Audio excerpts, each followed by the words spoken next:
Episode 7, we've got Luke John Harrison. Luke, thank you for doing this, mate. I appreciate it. I'm very excited, Dan. I'm not sure if you remember this, but we sat next to each other at the Etihad Stadium in Manchester. It was in 2022, I think. Yeah, that was your first one, wasn't it? Yeah, no, I'd been to a few before that. Was it? Oh, was it? Yeah. I'd been to 3, I think, 2 or 3 before that. Right. Yeah. But yeah, we're doing, obviously we're reviewing like the previous quarter, we're planning the next quarter, and we're asked a question like, I think I can't remember the exact question, but it was something along the lines of, what from last quarter, can you, I can't remember what it was. But it was something to do with like, going into the next quarter, what are 3 things that you need to remember that you've learned from last quarter? Something along those lines. And I wrote 3 answers down, and I can't remember 2 of them, but I can remember 1 of them. And the reason for that is because I think we're asked to share them with the person next to her. And you said, "Can I give you some advice?" And I said, "Of course," because obviously I'm always open to advice especially from someone like yourself who's further along than I am. And you leant over with your pink highlighter and you highlighted one of my answers, and it was protect your energy. Yeah. Which is, it just goes to show though, like, people take the piss out of you for your highlighters and your pencil case and that, but I can remember that answer because of that. Do you know what I mean? Because you highlighted that and because of that situation that happened. So Exactly. so why do you think that's important? Like, first question, why do you think that's important for people to protect their energy? Well, straight off, as you said that, the first thing that came to my mind as a reminder is, if it ain't visible, you'll forget. And the reason why you remember that is because it was more visible. Yeah. Like, highlight, underline, bold, make visible what's important. This is the importance in journaling, isn't it? Like, making things visible regularly. And regularity and repetition is the mother of all skill. As we know, the more you do, the better you get. The better you get, the more confidence that you feel. So what was the original question again? I went off it. Why do you think it's so important for people to protect their energy? Yes, protect their energy. So energy is the foundation of your emotions, I feel. I really do feel like if you're low energy, you're more tired, you're more negative, you're more hungry for sugar, you're more reactive rather than responsive. You are more conflicted rather than flowing. I feel that when your energy is low, life is just harder. When your energy is high, life is easier. And it's not to say that things are still not hard, because obviously if you just choose easy things, life gets harder. But you choose hard things, life gets easier. But when your energy's high, you can choose hard things easier. Yeah. Meaning you're more than likely going to go to the gym when your energy's higher than when it's lower. For most people, because they think, I can't be bothered, I'll start on Monday, why bother? Whereas if they're feeling pretty high, they're like, I'll go tonight because I'm ready for it. Now, obviously, as we know, that's not going to happen all the time. There's days when you don't want to do it. But the higher your energy is, the better your decisions you make, the clearer your focus is, the more present you are with your family, the more consistent you are with your diet. Like, there's no negative impact from having high energy and protecting your energy. Like, literally, I can't think of one bad thing that comes from protecting your energy. Yeah, but I can think of a 100%. whole host of shit that can happen when you let your energy drift and when you let your energy down. And basically, to sum it up, Dan, I think we're talking about energy, but really, I think a lot of it has to do with your health and fitness, your routine. Like, there's a lot of lads, obviously you're a manual grafter. I have been previously. I was a plumber, so I get the mentality of lads like us will go to work and we'll graft all day and we think we're fit, but really we're work fit. We're not life fit a lot of the time anyway. If you don't look after your diet, if you don't train anything outside of what you're used to, because when you're a painter and decorator, right? Whether you're a plumber, joiner, electrician, obviously you might be up and down ladders, you might be pulling sockets out, you might be painting ceilings. Yeah, it's manual work. But after a certain amount of time, you know that just becomes normal to you. So your energy doesn't really rise. And obviously it's probably better than having a sedentary job sitting behind a desk on a computer all day. But at the same time, there's plenty of work lads who are still out of shape, who are knackered, but yet they have an active life and they think they're fit, but they're work fit and not life fit. There's a difference between those two. And I think over time, your energy can only be improved when you get both fit. When you get fit for work and your purpose, and you get fit for life as well at the same time. Yeah. Something you didn't mention there is that I think it's contagious as well. Like when you came onto the call there, you were like full of energy, and that I kind of bounce off that as well. Like my energy's higher when I'm around other people that have got higher energy as well. So it definitely helps like other people as well, and helps people in 100%. your environment. You become a product of who you hang around, don't you? Yeah, Your yeah, environment's definitely. key. It's everything. Like the amount of people, well, they say misery loves company. So Yeah, there's so many people that are very moan and groan and doom and gloom, and then they've gravitated towards people that are the same usually, and they feel connection and significance that way. But if you want to change your life, if you're kind of sick of feeling low, because some people get addicted to feeling low, mate. Some people get addicted to just being like the complainer, the moaner. What's the point? Why bother? This is shit. That's shit. The government, the fucking this, that, and the other. But like some people are sick of that shit. Some people want to actually think, you know what? I'm sick of feeling like crap. I want to get around people who are a bit more optimistic, enthusiastic, a bit more upbeat. And like you have to get out of your comfort zone, if you will, and get around people who are more like that to feel like that. You can't just expect that to come. But the first thing for me, if I was to elaborate on that a little bit, Dan, on how I changed to that, because I think this is an interesting thing to talk about. I wasn't always high energy. Like, I think for me, when I was a plumber, I was very optimistic and upbeat, and I was a bit of a party animal and stuff like that. But it's very, very easy to get in the trap of, especially if you're hanging around people who just complain all the time. And as we know, construction's very much like that.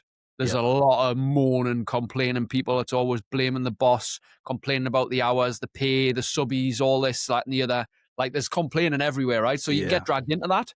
So for me, I had to put me focus, like what I listened to, what I watched, what I paid attention to, what I read. I had to stop reading the fucking newspaper, which was just 90% negative.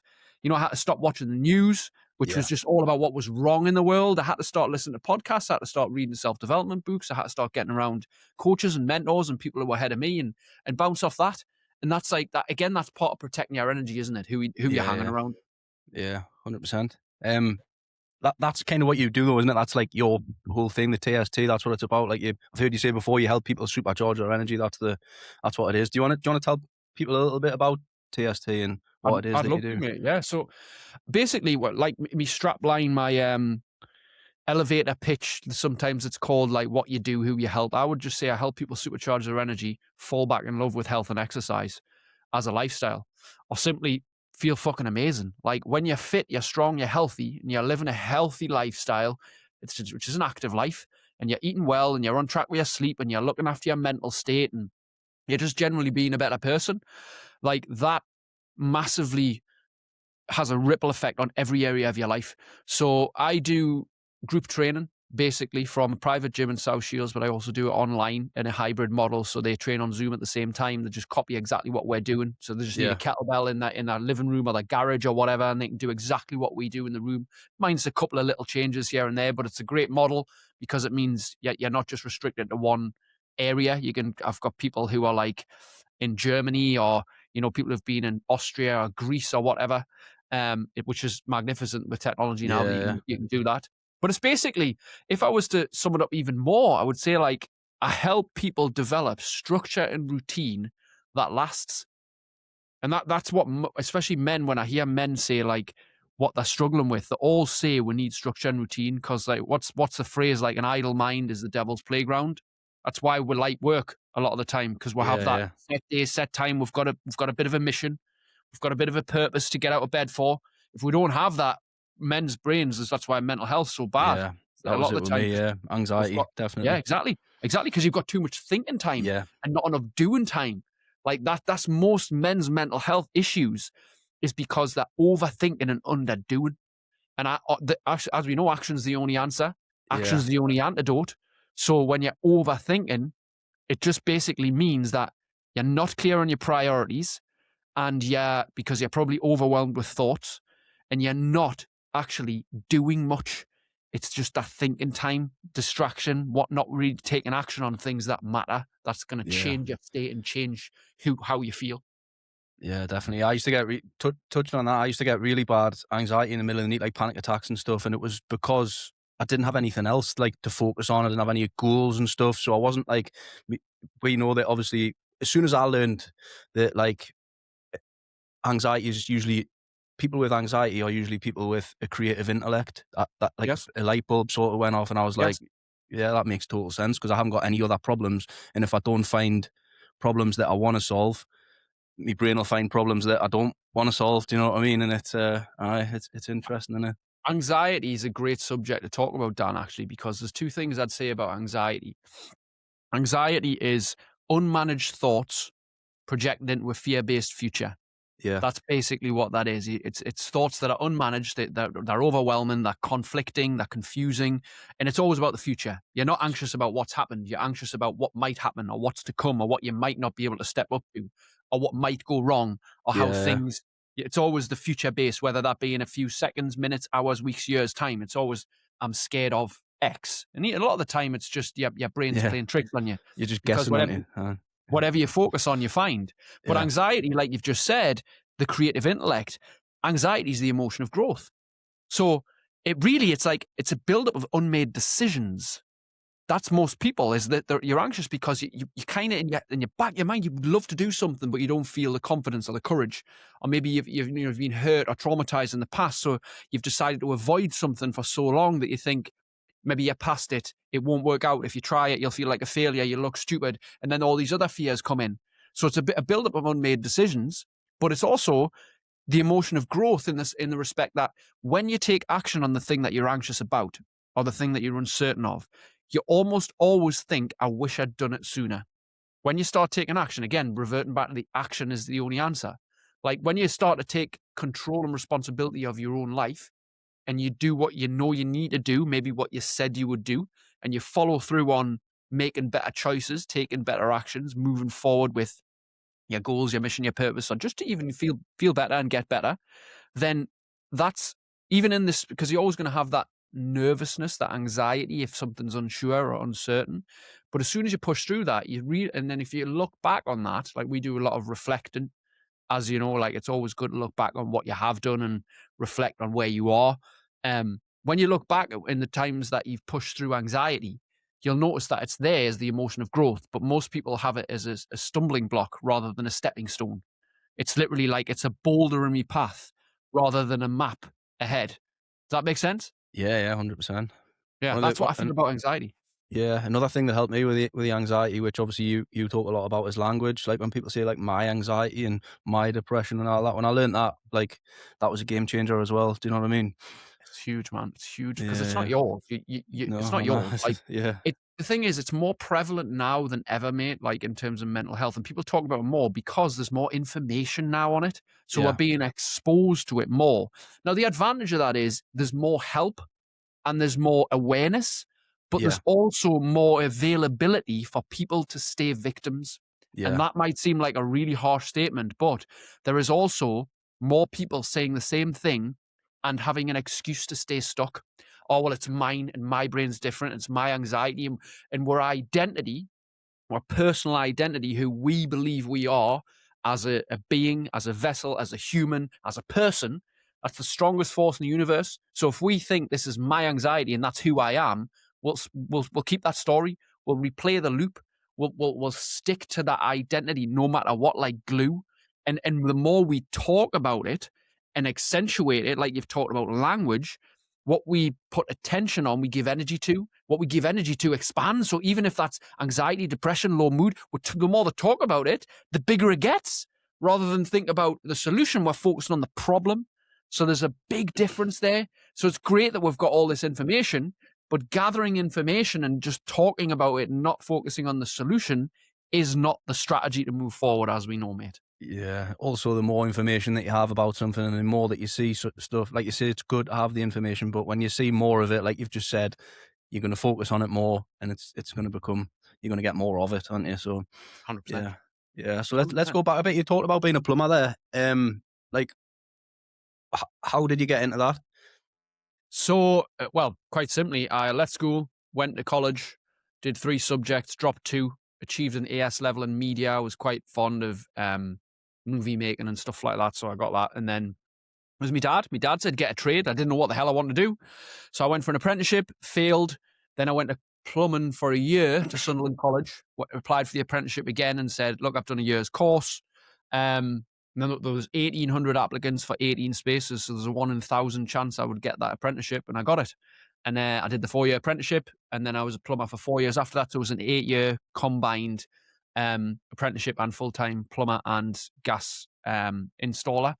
And I did that. I always say I enjoyed the first 4 or 5 years. It was new. I had a job.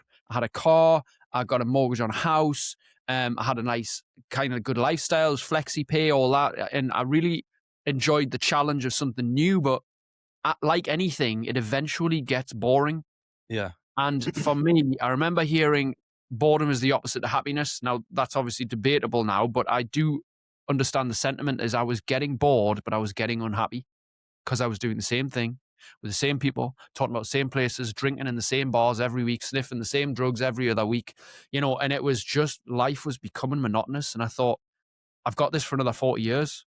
This is the way that I really want to live for the next 40 years. And I thought, I need to change. I need to change. And I was getting anxiety at work. And obviously this was 2011, 2012.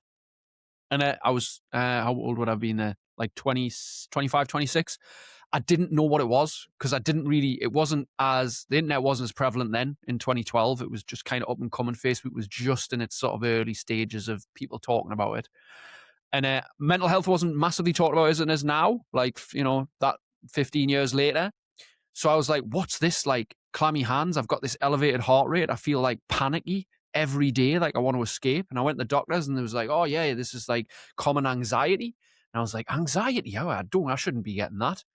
Young lad like me, life and soul of the party. I don't fucking suffer anxiety. Like, here's these beta blocker pills, and they gave us this prescription. So I was holding these pills and I was like, I don't want to get down this medication route. There was just something about it. I'm not against medication. I'm just very, very pro me. And I was thinking, if I start this, I know what I'm like with the drugs. When I get going, I'm like, do I want to be like, the drugs is easy because you take it on a Saturday and then you're off for a week or two. These are like daily meds. And I was like, ooh, dangerous shit. For my brain at the time, I was like, I don't think I want to go down this route. So then it opened my mind to self-development then, because I thought, well, what's this anxiety? What's this? Why do men suffer it? And you're not supposed to. Why am I feeling like this? And that's interesting. I'll learn a bit more YouTube podcasts, and then eventually, short period after that, maybe 6 months to a year later, I left my job, started my business, outdoor boot camps, just on the beach with 5 or 6 people, trained them for free for a while, built up a little bit of a client base, eventually went into a function room of a pub with sausage rolls on the floor and all that off the night off. And then we got the unit that I'm in now, and I've been in here for 10 years, and we're in a thriving gym business online. COVID was great for us in a way because we developed Zoom, which we now do online coaching because we were forced to do it in COVID. So even though all gyms were shut, but we managed to take everything online. We adapted, we overcame, and then we moved from there. You move with the times. You don't become a victim of circumstances. You do what you can with where you are with what you've got. So that's in a nutshell from plumbing, mate. From leaving school, if you will. Yeah. So was it just gradual, or was there like it sounds like it was just gradually just getting sick, and then, like you say, you started learning a little bit more, and then so you didn't really have like a sort of what they call pivotal moments where you decided, right, that's it, I've had enough, I'm going to go into this or that. Because it's a big leap in it, like to go from, like you say, like a solid, secure job. But it is. Well, the good thing about a trade is, like you say, you have always got it to fall back on as well. So yeah. So the interesting thing about the transition between that was, it was at a time where I was really struggling with the mental health. Had a really troubled relationship at the time. I was taking drugs on a weekend and drinking heavy on a weekend. I was not during the week. I always mention that I wasn't an alcoholic or anything. I was just a recreational drinker and drug user, but it was causing 3-day hangover and come down. So I had like 2 or 3 days of the week where I'd feel good, and the rest of the week I just felt low, depressed, anxious, worried. And I had my rock bottom moment after a broken relationship. I drove to Durham and I went to a pharmacy. I looked at all the pills. I was like, I'm done this. What can I take? Obviously, they wouldn't have sold us them anyway. But I had the moment of suicidal thoughts where I was like, and it scared us, to be honest. I was the 5-second window of feeling the lowest I felt. It was me rock bottom moment. Thankfully, it didn't last too long, but it was enough to scare us into change. It was enough like, I know my job is causing me this, but ultimately it's me. That was the truth of it. Like later on, I noticed this. It wasn't the job. It was me and how I thought about it. But ultimately, I did notice that I'd outgrown that because, again, anxiety is the emotion of growth. The anxiety I was feeling was that I needed to grow. And I was so low and I felt trapped and I felt miserable and I felt depressed and all the rest. And I got to that point where I was like, I don't want to live anymore for a very short period of time. And it scared the shit out of us. So then it was a constant reminder of there's only me going to help us.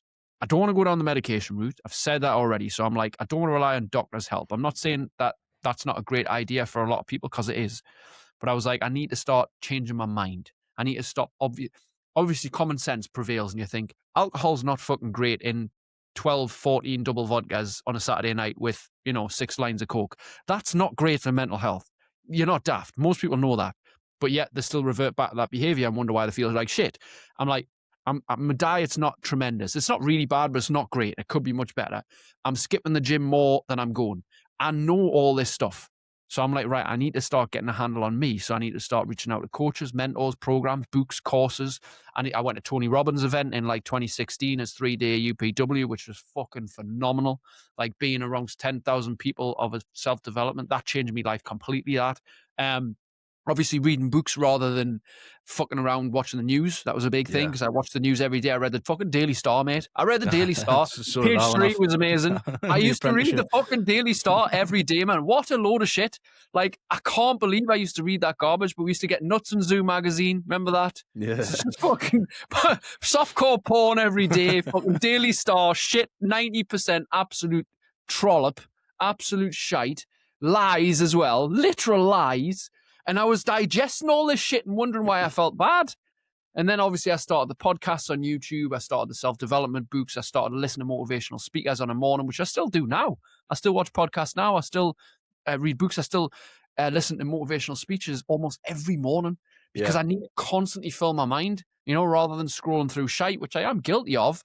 Now, thankfully, algorithms are better, so they know you. So the more podcasts you watch, the more you're shown, which is great because it didn't used to work like that, which is nice. Because then I'm showing more stuff that I can feed my mind with rather than negativity and shite. Yeah. So that was a little bit of elaboration on. Yeah. on how that went. It's mad because obviously, like, it's a lot of people. It just goes to show that you can't always do things for money because money's not going to make you happy. Because I would say that, from my opinion, I would say you could make more. I know a lot of plumbers who are like millionaires and doing really well. Do you know what I mean? If you're self-employed and you start your own plumbing business, there's a lot of money to be made in it. But obviously, it's not all about the money, is it? It's about doing something that you can see yourself doing, like you say, for 40 years, whatever. It can be a bit depressing thinking that you're going to be stuck in a job that you hate for the rest of your life, innit? So. Well, the interesting thing about that as well, that transition, because I know a lot of people want to do that, is I had to move out my house.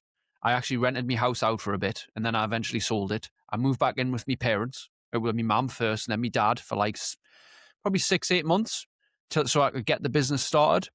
And then my mum and my dad said, like, well, at least if it doesn't work out, son, you've got your plumbing to fall back on, which I understood it. But in my head, I was like, I'm burning the boats. Yeah. As in, I need to take the island, burn the boats behind us and have no way out. There's no fucking retreat. Because I'm not going back to feeling suicidal. Fuck that. I'm not going back to feeling suicidal. Yeah. It was like plan A or death. Like that was literally it. I was like, I'm going to fucking make this work. And when when you get to suicidal rock bottom, you have to have that plan A.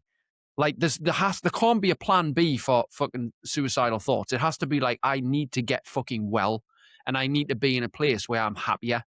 And for me, I had to take the wage cut, I had to take away the security, take away the house, move back in with parents, lower me ego for a bit, understand that I'm in the learning phase. Then I moved in this room that I'm sitting in right now, which is my office. I actually used to live here. So for about 5-6 months, I moved in up here, I had a TV, I had a little colour gas heat. I used to wake up with frost on my head because I moved into the gym. Obviously, I wasn't supposed to, but I moved it because I wanted to have a bit of independence. I wanted to make it work. I moved into my gym for 5 or 6 months to sleep. I put in a little bed, made a little bed sit, had me cats and that, me Xbox. It was kind of cool, but it was just freezing cold. Obviously, not long term. I had to go through the hard, cold night sleeps and things like that to just make it work. To just try and force myself to actually think this is the way I need to go, and plan A and have that. Even though people are against us, even though my parents doubt us, which is normal for old school parents to be like, get a job, get security, grow old, get a pension, this, that, and the other. And that's fine. For some people, that's great. But it wasn't me. I wanted something different. I wanted happiness. And I understood at the end, like maybe money will come, maybe it won't, but that wasn't the driving force. But what I have came to notice is now making 5, 6 times as much as what I ever did as a plumber and having more time off. It's whatever is your chosen choice. I've noticed that money is not the thing that makes you happy, without a doubt. But what money does is it helps lubricate your life, definitely, and B, it offers you more choices, and that's a great thing. So you can't be anti-money because it does help your life and it Yeah, helps yeah, you with a lot of problems. But at the same time, people value it so highly that they let the health go, they let their mental yeah. health slip, they let people drift out of their life. They get more angry with things not working out, and they end up spending most of their years working rather than having that balance. Now, I'm all for graft and I'm all for hustle, but like if it's at the expense of your physical and mental health, I think that's a stupid strategy. I think it's a 100%. real bad strategy. And if you're somewhere in an environment where you're struggling mentally and it's not allowing you to physically work on yourself as well, you need to think about changing that. Yeah, I've said this before on a podcast. I've worked on some of the nicest houses in the northeast, up at Darras Hall, and like for multi-millionaires who on the outside look like they've got everything. Do you know what I mean? They Yeah. look like they're successful, but when you're working in the house, you kind of get to see.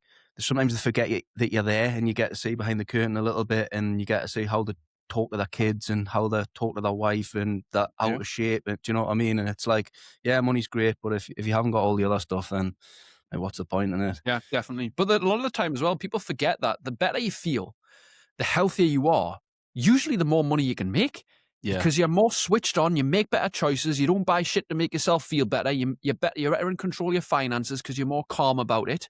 The more logical brained you are when it comes yeah, to finance, because yeah, let's be honest, it's very smart to be logical and not too emotional about it.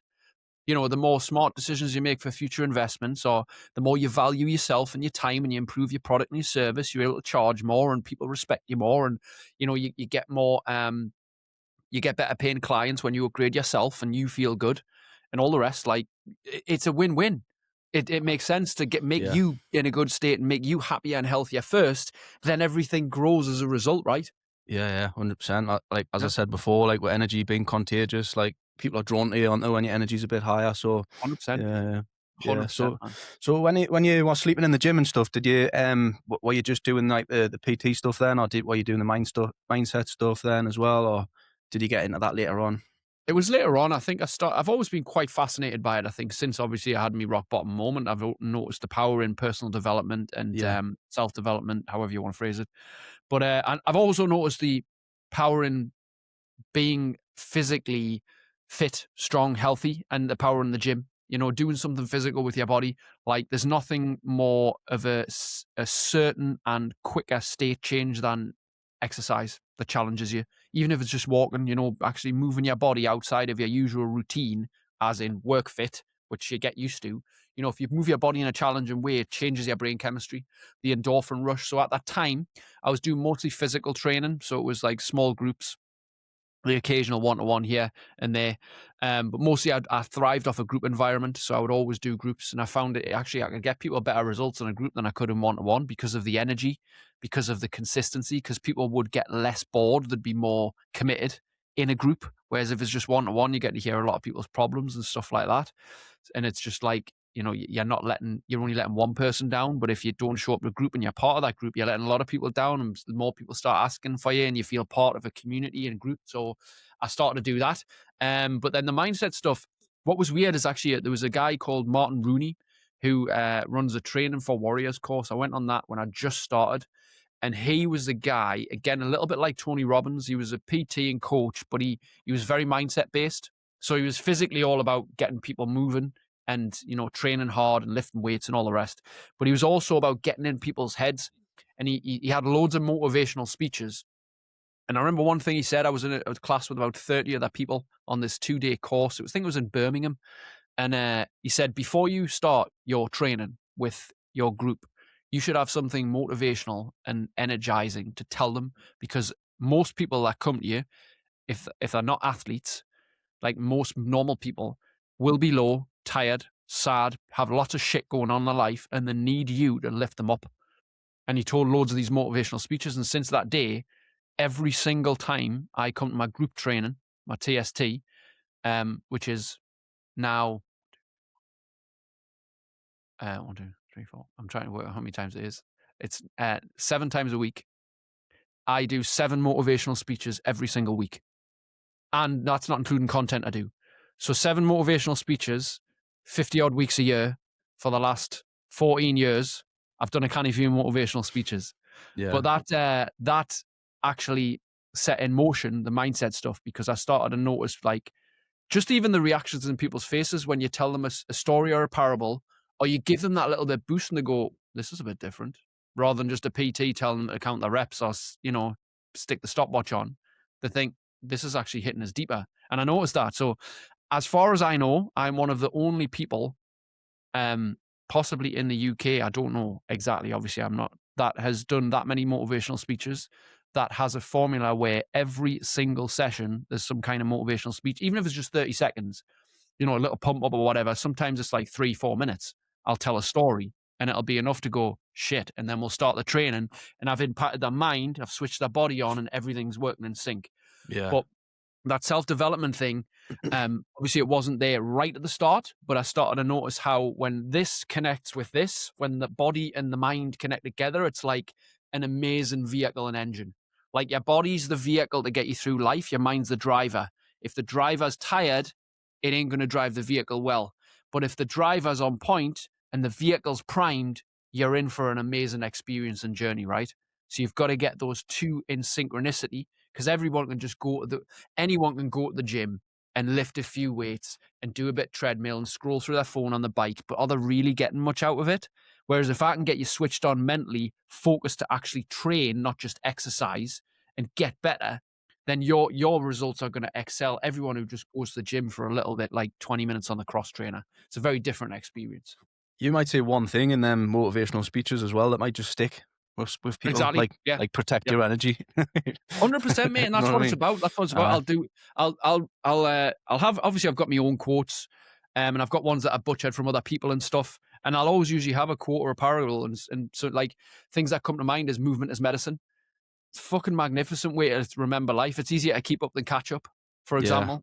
It's not about perfection, it's about consistency. It's progress over perfection. These little things, like, they are constant reminders for life. that for life, the one, that they're not just for physical, but you can relate them to anything. So you're right. That one thing could just be the thing that spurs someone on to say, I always remember that. And I have clients contacting us 6 years after they've left and saying, always remember, movement is medicine. And I'm like, yes, that's what I want. I'm happy with that. Like, I'm over the moon with that.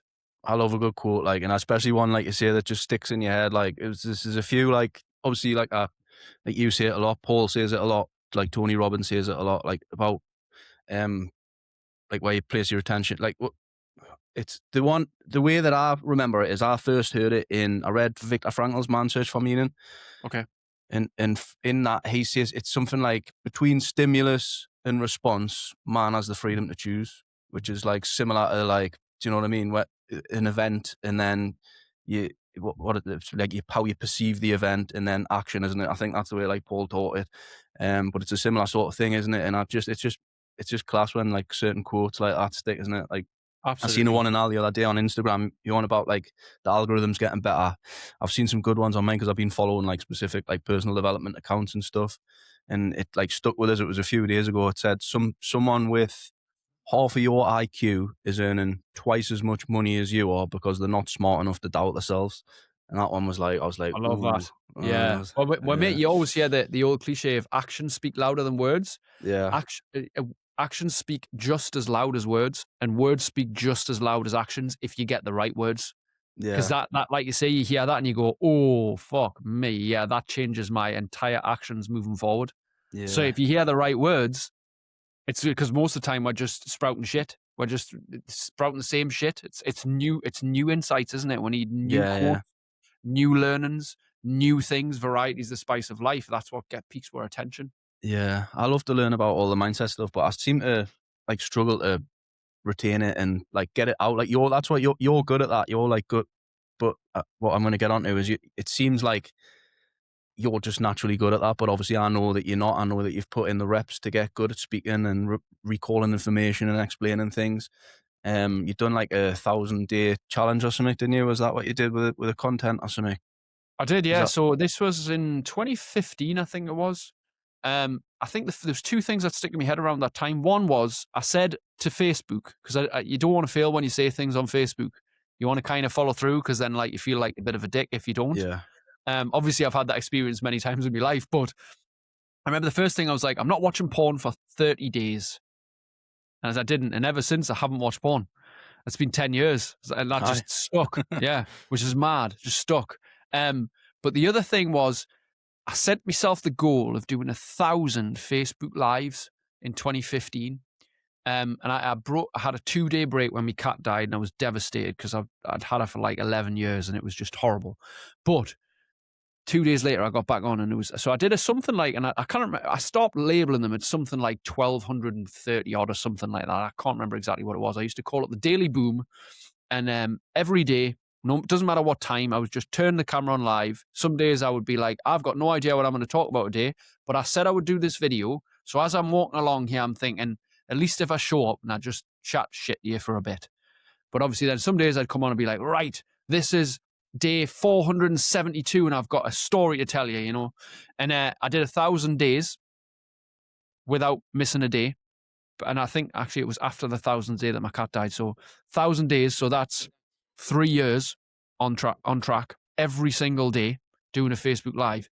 And then obviously since then I've done so many emails, YouTubes, shorts, Insta stuff, written posts, everything else like that. So there's been, I don't know the exact count, but I'd probably say if you hit everything and accumulate it, I would say it's probably over 10,000 in the last 15 years that yeah, I've put out free content. But you got to consider those 1,000 times I've shown up live on camera has done wonders for me confidence, yeah, because now I can just speak and I know there's people watching. I've spoke live in front of audiences several times. And like I say, I do 7 motivational speeches every single week in front of an audience. So, and I always repeat a lot of what I say as well, because repetition's the mother of all skill. I sometimes articulate it slightly different. But the reason why I've become very good at it is because of the thousands of times that I've done it. It's like if you were to do push-ups and you would do 10 a day, then you did 20 a day, then you did 50 a day, and you did 50 push-ups a day every day of your life, you'd be fucking mint at push-ups. Like, and if you went to that, and let's say you were a strong guy, right? You could probably do 40 or 50 push-ups, Dan. When you were to go against the guy who does 50 every day, he'd be finished and be looking at you without breaking a yeah, sweat. But you'd be like, fucking hell, me chest, man. yeah, Oh, me arms. And you'd be like, how do you find that so easy? He's like, well, because I'm experienced. That's it. I've just yeah. got the rep in. It's Got like the reps anything, in. isn't it? Think of Yeah, like anybody who's skilled at anything, there's so little amount of talent involved, and it's work ethic and repetition. I actually was listening to Kobe Bryant the other day. I love listening. I tell you what, basketball mentality is amazing. When Michael Jordan, Kobe Bryant, LeBron James, like I don't like basketball at all. I don't follow it. I don't really understand how it's played, but I love the champion mentality. Like when you listen to Tyson and all these boxers, like athletes are just fascinating people, right? yeah, Because they're like 1 in 20 million. And they're amazing to listen to their mindsets. And Kobe Bryant was saying the other day about when he's on the court, and he says every time we're playing, there's 2 different kinds of players. He said there's one who plays because they love to win, and there's the other who plays because they hate to lose. And he says, I'm neither. He says, I play to learn. And he says, I'm not playing to win. I'm not playing because I hate losing. I'm playing so I can learn. So every single time I can get better. And that, he was like regarded as one of the greats, right? Like there's those 3, like LeBron, James, Kobe, and Jordan. Michael Jordan, right? The greats of all time. And obviously I don't understand basketball, but I understand that mentality. Not many people have that mentality. And it's kind of like what you've got to look at is like, obviously you want to play to win, and obviously you don't want to lose, but at the same time, you have to play to learn. Like, and you have to play to It's learn called to a say, I need to get better. it's called a growth mindset, right? Isn't it? It's Exactly. like, yeah, it's easy for a lot of people with a fixed mindset to say, oh, it's all right for you, or like you're just naturally gifted at that. But what they don't say is they're like, I heard another quote. Speaking of quotes, I heard Chris Williamson say the other day, it takes 10 years to become an overnight success. Oh, that was an amazing one as well. So, Absolutely. I, um, So, fuck. I can't remember what I was going to say there. I've lost. Hopefully I blew your mind. Yeah, you did a little bit, like just. Yeah, no, it's inspiring. It's inspiring to see. Good. Yeah, I love to Let me see ask when. you a question. What's that? What made you start a podcast? I love to learn about the growth stuff, and I say it's selfish just because obviously I want to get better and that, but it's not as well. It is selfish a little bit, but it's not necessarily because I want people to get stuff from this as well. I want to help people. I believe that although I quite like my job at the minute, like I quite like what I do, like having a decorating business and stuff, but I don't see myself doing that forever, and I understand that the only way to do something is to get it. The only way to get better at doing something is to do it, which is why I'm doing it. Long-winded answer, but yeah. There's a few reasons, obviously, just like I say, trying to get better at speaking and trying to get better, like getting what's in here to come out of here. Do you know what I mean? That sort of stuff, and obviously, like I say, seeing like yourself doing that and getting better and improving. It's sometimes good to see like people like yourself put earlier videos on so that you can see like where they've came from, because then like I say that helps you like realize that by putting the reps in, like with time you will get better. Absolutely. Yeah. I'm actually considering, I haven't done that in a while, but I know if I look at some of my early YouTube videos, it's a right laugh, like, because that's just like me looking totally different to how I do now, going, so everybody, this is how it so it goes like this, and what Monday morning motivation. So you know those times when and it's like I'm a robot reading off telly proper. It's hilarious. So I'm gonna do a cross post like this, like this podcast. So I'm a bit like I kind of know what I want to say, but it's just getting it to come out. It's like I know what I'm thinking of, but I can't find the words to like explain it. If you know what I mean? It's, that'll come in time, man. Repetition, man. Yeah, you've done. Speaking of your old YouTube videos and that, you've done some mad stuff as well, haven't you? Like you've done some like pro wrestling and movie extras, and I've seen somewhere that you auditioned for X Factor. Is that the thing? So I've done loads, mate. It's been a bit of a wild ride. A lot of this happened pre changing to be a coach. Actually, a lot of this happened while I was a plumber, because I think I had that attitude that I needed to be constantly stimulated, and I needed to be constantly doing something. As like my brain and my mind was very much. I hated just normality. Like I needed something different. That's why I like being an entrepreneur and being self-employed, because there's a new challenge all the time. Yeah. And that keeps you mentally stimulated. That's why I feel so low a lot of the time when I was a plumber, because it was the same thing. And I didn't have, and again, I do believe that men need problems to solve. And that's why we get a kick out of doing a lot of different things a lot of the time. But in terms of stuff that I've done, I was in a band for 8 years. We toured UK. We played some big shows with them, did 3 EPs, 1 full-length album. I did Boylesque, which is the male version of burlesque with the nipple tassels and all that. And like, just, I used to do comedy. So I used to do the hilarious side of it. I remember it's on YouTube somewhere. I did a routine with, Call on Me, the song with all the girls, with an amazing video. We all know that video. Well, I did the male version. I did the male version in the leotard, which was quite hilarious. So yeah, I did that. I've done like a Magic Mike strip show and a Pulp Fiction dance, like with the Vincent Vega thing and that. Done that. I went to South Africa to be a contestant on the Ultimate Hell Week, which was like special forces training for a BBC program. I've done a couple of little extra things for Geordie Shore, stuff like that, like just being in the background, that kind of thing. Loads, mate, over the years. That's the things that come to the top of my head. They didn't come up. They didn't come up in my research. No, it's just I like a new challenge, mate. I like doing different things. I like putting myself out there and just saying I gave that a go. I did that, Then I wrote 2 books as well, which was a challenge and a grind. But now they're done. They'll be there forever, which is great. So yeah, just trying to do different things with my life and have an optimistic and open-minded curiosity approach, mate. I learned that from my dad. He was very curious about everything, still is. Asks loads of questions all the time, always always very communicative with people. Very much likes to be around people, asking questions, being interested about how things work, why things are a certain way. And I think that's why I got obsessed with self-development. I was interested in the brain, the mind, other people, and how we monitor our emotions and why we do what we do. I think I became obsessed with that way more than I did with what happens with your body and how it changes, to be fair. Yeah, man. I've also wrote down in my notes. I don't even know what it's about. It says Warhammer 40,000 with a question mark next to it, but I'm gonna guess it's because when I was a kid, I used to I used to collect them. I used to paint them, but I never played it. I didn't know anyone that did it. I didn't know how to. Is that something you do regularly? Is Yeah, that well, something you? yeah, so that's a big hobby of mine now. It has been for about 2.5 years now. I got into Warhammer, like literally when I was like 38, I think I got into Warhammer. As a kid, I had little boxes, but again, I tried the painting and I didn't have a clue how to play it. But now, 30 years later, I can understand rules a little bit better. It is they have actually simplified the game, and Right. one of my meditations, if you will, now is painting. I'll stick on a Yeah. podcast and I'll paint for hours because it's Yeah. so small. You're talking like this Yeah. big, and you've got a magnifying glass, and it takes patience. You can't rush it. And I play the tabletop game as well. But I've got like a little gaming group going. We always game every Tuesday usually.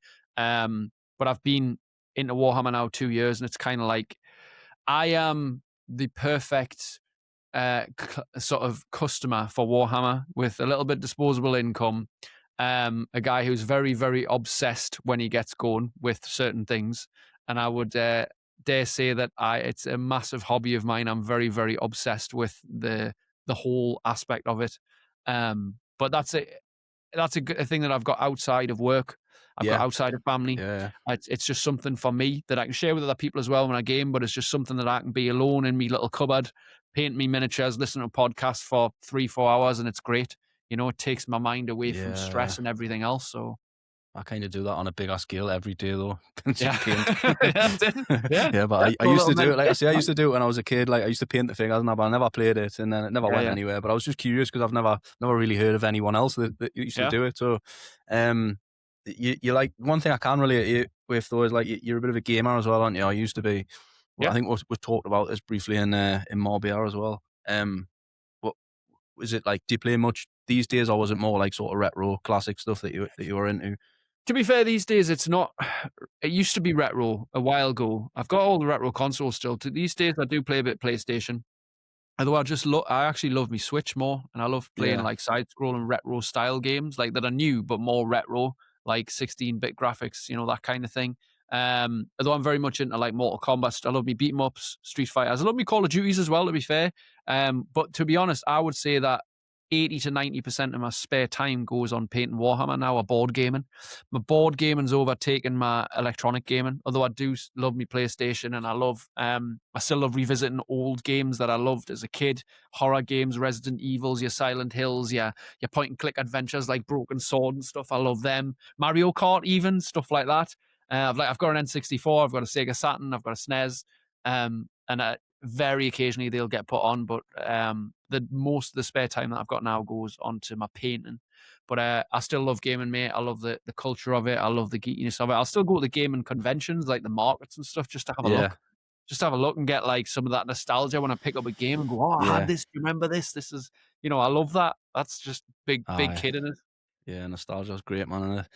Aye. There was another thing I wanted to touch on before we ended the podcast. Just I wanted to talk about it. You were in the papers for something bit controversial, weren't you? Like, was it how long ago was that? Was it That about was 10 years ago? 2015. Yeah, 10 2015. years ago. So, to cut a long story short, it was the Tunisia attacks in 2015, the shootings outside the hotel. And it was about, I think, a couple of days after, because me girlfriend at the time, her sister was in the hotel next to it. So we're talking about it. And she was like, "Oh, yeah, the gunshots and everything." And I was like, "God, that's terrifying." Like, and I just had this idea of like, if you had to run from danger, if you had to run away from a dog, you had to run away from somebody attacking you, let's say, like, or a group of thugs or whatever, like, could you do it? And I was thinking, like, surely it makes sense to be physically fit in your life to be able to run away from danger, climb a fence, jump over a wall.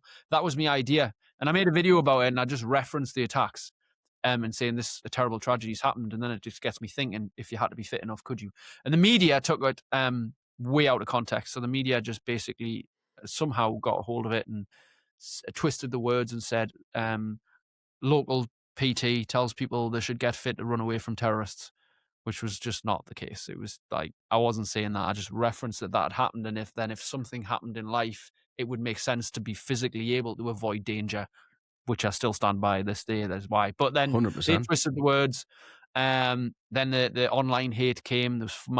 As I walked into Sainsbury's and my face was on the front page of 40,000 newspapers in the Shields Mad. Gazette. At the time, that's what they produced. I don't think they produce anywhere near that now, but at that time, there's 40,000 daily newspapers went around South Shields. So my face was on there for all the wrong reasons. There was it was in the Chronicle, it was in the Metro, it was in the Daily Mirror online. It was in so I had a few radio interviews which rang us up and asked us about it. I had obviously all the comments on like the websites and stuff, and then Google. You can Google it now; it's on there still from like 10 years ago. And it was really hard to deal with that. I obviously had nothing like that ever kind of exposure, and it wasn't a nice exposure because it was obviously like, this guy's an arsehole, how dare he?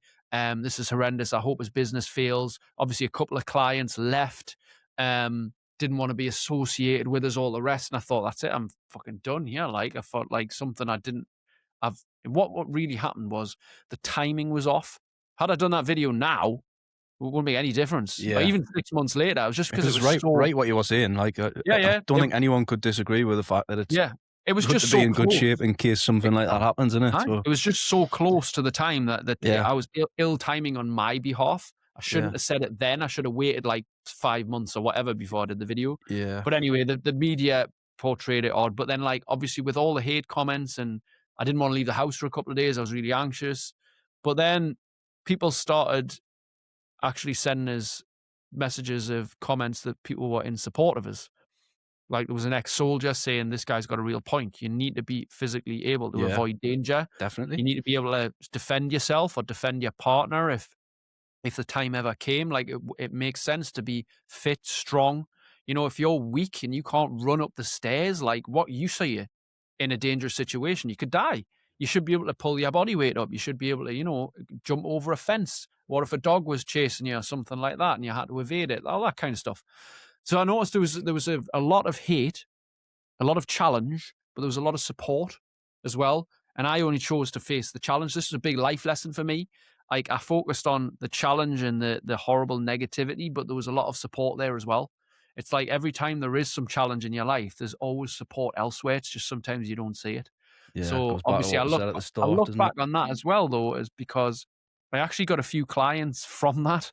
Yeah. Because although people were angry that I'd disrespected the timing, exactly, it wasn't disrespect of people. It was just that everyone likes to get angry at something. I disrespected the timing, which is fair enough. I'll hold my hands up for that. Other people said, I agree with that. I think I'm going to get fit because of it. I'm like, well, there's somebody helped. You know, there's somebody helped. And to this day, I stand by the message. I just think the timing was very wrong from us. But 100%. yeah, so that was that experience in a nutshell, mate, which is very interesting. The reason I brought it up, because it's at the front of my mind, because yesterday we got a text off my son's school to say that they'd went into lockdown because there was a man outside of the school with a gun. So, oh wow, really? In North Shields, John Spence. Well, my son goes to Southland School, which is next door to John Spence, but both schools were in lockdown because of it. So it just goes to show it's like it's happening in the world we live in at the minute, isn't it? So shit, man. Yeah, wow, mad. Yeah. So I love that you're going to Everest Base Camp as well. Obviously, you know that I've done that as well. When do you go there? Is it April? Yeah, we're doing that April time, and I'm very excited to say the least. It's a big challenge. I'm excited for you because it's good. I really enjoyed it. Although what happened to me happened, but it's still an amazing experience. Like for sure, get a lot from absolutely. it. Yeah, I'm excited. I'm obviously a bit nervous, apprehensive at the same time, but I haven't been looking into too much about it, to be honest. I'm just going to go and do it. Like, I'm not, me missus is like, oh, I've seen about this, and have you seen this? And if you look at that, I'm like, no, I just want to go and be surprised. Like, as long as I'm physically fit for it, which I will be, and I'm ready, and me back's good, and me legs are strong, like, I'm good. Let's just go. Yeah, let's just you don't do a lot of walking. Or whatever. To be fair, you're not walking that much like each day. It's not like physically. It's just the altitude. You don't know how you're going to deal with it. Obviously, as I found out, like, I was physically fit before I went, but you can't train for the altitude. So it's like, absolutely, yeah. That's the thing. You just got to do it. You just got to get on with it and see what happens. If it happens, it happens. I've got my insurance, so yeah. Make sure you've got insurance. Yeah, are you going with Elite Expert? Yes. Yeah, amazing. I couldn't recommend them enough. Like that, they're an amazing company. Like, so yeah, Nice. you're in good Nice. hands. Yeah, Yeah. nice one. So before we finish, can you think of anything, like, is there anything from this conversation that we've had, like one thing that you could, that if you imagine that you had your pink highlighter and you wanted to highlight one part of this conversation for someone to remember, what would it be? Well, there's been quite a lot actually Yeah, here. protect your But energy. I think honestly, yeah, probably Yeah, that. yeah, I would think there's two things that I would probably say. One is definitely protect your energy. Make sure it is the foundation of your life, because when you're tired, everything's harder, like we talked about at the start. And I think repetition is the mother of all skill. You know, you talk about, like, at the minute you can't quite articulate it the way you want into the thoughts. So a lot of the time, because that used to happen to me, is I used to see people ahead of us and think, I wish I could do that, and I would compare and feel bad about myself. But then I noticed over time is that comparison doesn't have to be the thief of opportunity, like people say. It can be the thief of joy, I should say. Comparison doesn't have to be the thief of joy. It can be, if you choose it to mean like I'm shit and they're better than me and I'm not as good. But it can also be the seed of opportunity. Like, you can look real with a growth mind and go, I wonder how they did it. Hey, what was his strategy? How can I employ some of that? What can I learn from that person? So, but one of the biggest things that you can learn from anybody is repetition. Most people who are better than you have just done it more times. yep, That's the only difference. Only yep, difference. Like, the difference between a white belt and a black belt is the yeah. black belt didn't I quit, was just innit? So about to say that. the Yeah, black belt was there yeah, longer. The yeah, black belt's got 20 years on you. yeah, That's the thing. People look at me and say, like, for example, a client will come and say, I can't do a pull up. You make them look so easy, because I can do like 15 pull ups, and I can add weight and all the rest. And I'm like, yeah, but I've been doing pull ups for 25 years. Of course I'm fucking good at them. I've been doing them every week for 25 years. How long have you done them for? Oh, 3 weeks. Like, why do you compare? Like, how can you? But what you can say is, I wonder how many times he's done it. I wonder what his strategy is. I wonder what he yeah, eats and how he trains to complement it and all the rest. Like, but most people just see it and say, well, you're better, I'm shit. That's not the way to look at it. It's yeah. like, the only difference is reps, time in the game, and reps. Class. Well, thanks a lot, Luke. I really appreciate you doing this today. Do you want to tell everyone where they can find you? Yes, absolutely. Social media. So, yeah, social media, Instagram, Facebook's the best. Luke John Harrison. If you want to download my 6-hour free audiobook, it's superchargedaudio.com. Very simple to remember, superchargedaudio.com. And that's the Class. 3 places I would ever direct people to, mate. Me socials and me free audiobook. Mint. If you ever want any company in the hills training for your upcoming trip, like, just give us a shout. I'll be happy to join you Yeah, on man. anything. Nice. Yeah, Nice. class. Nice. Thanks. It's been mint Excellent. talking to you. Thanks Yeah, again. you too, Cheers. man. Thanks very much, Dan. Appreciate Cheers, it. Luke. Thank Thank you. you.